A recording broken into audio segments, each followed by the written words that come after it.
Kakaibang indoor cycling race ang nasaksihan natin nitong nakarang linggo sa Pasay City. Pero paano nga ba manalo sa karerang ito? Alamin natin sa feature report ni teammate Jamaica Bayaka. Padyak dito, padyak doon. Kahit anong uri ng pagpadyak, just always keep your feet on track. Kagaya nito. Wait, parang hindi yata umaandar. Okay lang yan, dahil makakarating ka rin sa finish line.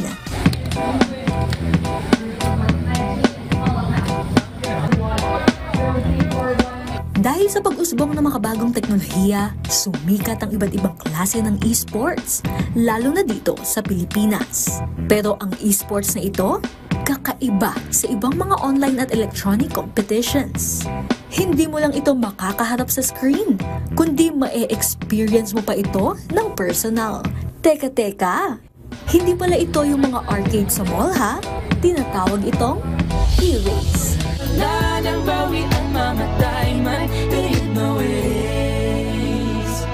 Mali! E-race kasi, hindi erase.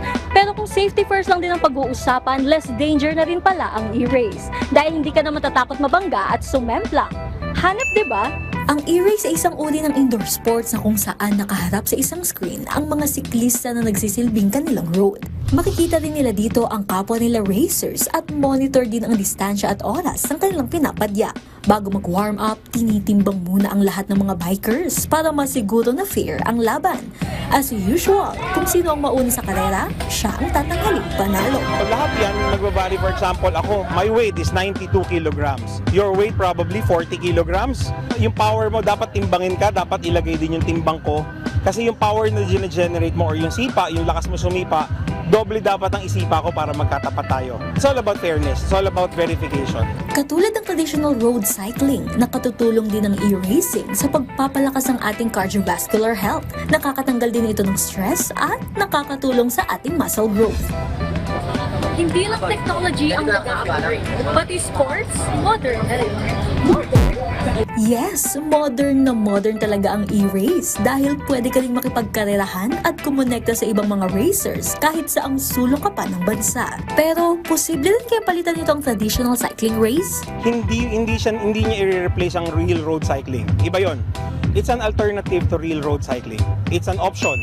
Meaning, pwede tayo magkarera ng less yung risk.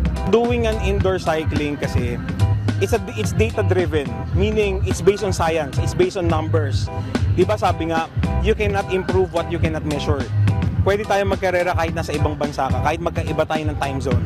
Kahit mas convenient ang e-racing, alternative lamang ito at hindi nito maaaring palitan ng traditional road cycling. Pero para sa ibang mga siklista, ano naman kaya ang preference nila dito? Yung dito po, mahirap po kasi po wala pong hangin po, mahirap pong huminga po dito. Kaso yung pong sa road, halos madali po yung laro doon. Yung dito po kasi mahirap po kasi. Any race po, okay lang naman. Ang e-race ay magandang simula ng modernong pampalakasan. Kaya naman suporta sa innovation kagaya nito ang kailangan para sa hinaharap ng ating mga atleta. Jamaica Bayaka para sa atletang Pilipino, para sa bagong Pilipinas.